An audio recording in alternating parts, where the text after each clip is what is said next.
പേടിക്കണ്ട മോനെ, എന്നാ ഈ ചോറ് കഴിച്ചു.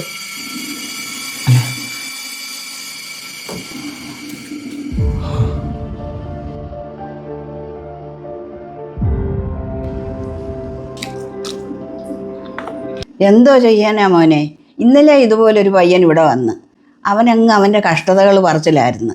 എനിക്കത് കേട്ടങ്ങ് ഭയങ്കര വിഷമം തോന്നി. അവനെ വെച്ച കറിയായിപ്പോൾ മോൻ തിന്നുകൊണ്ടിരിക്കുന്നത്.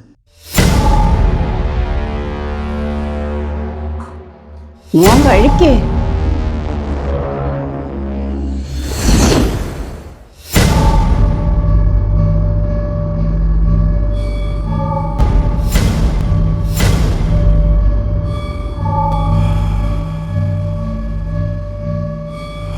ഇവിടെ ആരും ഇല്ലേ?